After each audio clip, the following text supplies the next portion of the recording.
ሰላም እንዴት ናቸው? እኔ ስሜ ሮዛ ከበደ ይባላል። ከዚህ በፊት አንድ አጠር ያለ ቪዲዮ ለቅቄ ነበረ። ህዝብ ፍርዱን ለህዝብ ሰጥቻለሁ። ህዝብ ቪዲዮዬን ሰምቶ እንዲፈርደኝ ብዬ ነው። እኔ ከአቅሜ በላይ ስለሆነ ነው። በአጭሩ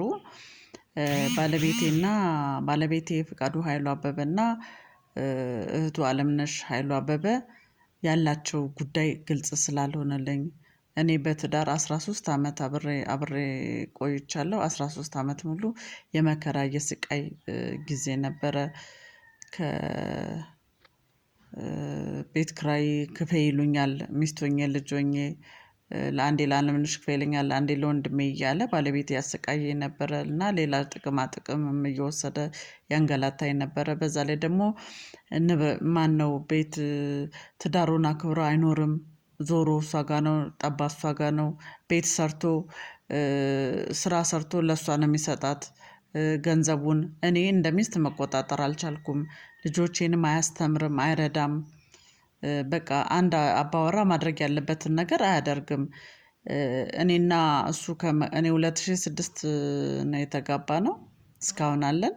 ከመጋባታችን በፊት ነው ከእህቱ ጋር ጾታዊ ግንኙነት በግልጽ አላቸው። መቼም አንድ ወንድ ሴት ልጅን ካልቀመሰ በቀር ጾታዊ ግንኙነት ካላደረጉ በቀር አንድ ወንድ ልቡንም ገንዘቡንም ለዛ ሴት አይሰጥም።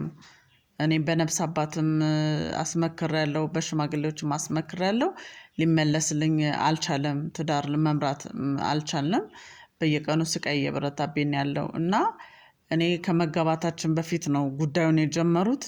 እኔ ደግሞ እንግዲህ ሳውቅባቸው የጀመሩትን ጉዳይ ተው ስል እኔ ላይ ከባድ ጥላቻ እና እኔን ለማጥፋት በህይወቴም ላይ ከባድ ዛቻና ጥላቻ ነው ያተረፉት ሁለቱም። ከእህትና ከወንድም የዘለለ ጾታዊ ግንኙነት ሁለቱ አላቸው በግልጽ ነው የምለው። የኢትዮጵያ ህዝብ ይሄንን ቪዲዮዬን ሰምቶ ፍርዱን እንዲሰጠኝ እኔ ከአቅሜ በላይ ሆኗል። ምንም ማድረግ አልቻልኩም።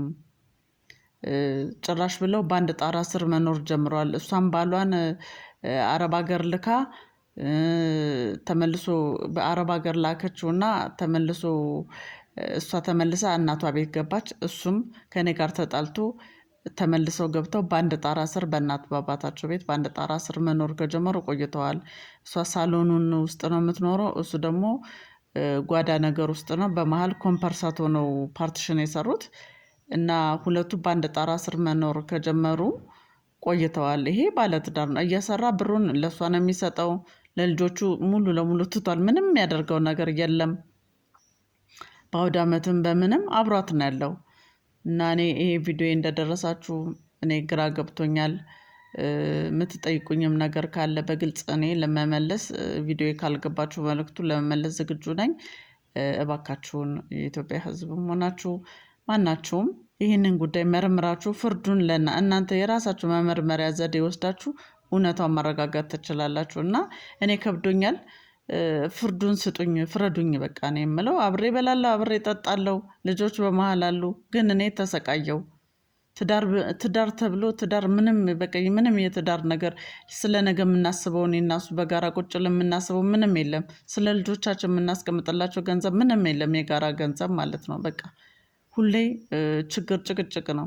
ሁሌ ችግር ጭቅጭቅ ነው። እና እኔም በመሃል ለነፍሴም ፈራው እንዳልጠፋ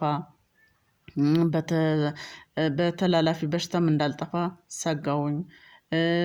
ከቤተሰቦቼ ላገኘሁት ሀብት ንብረትም ደግሞ እንዳይባከንብኝ ሰግቻለሁ። እና የኢትዮጵያ ህዝብ የውስጤን ስጋት አይቶ እንዲረዳኝ እማጸናለሁ።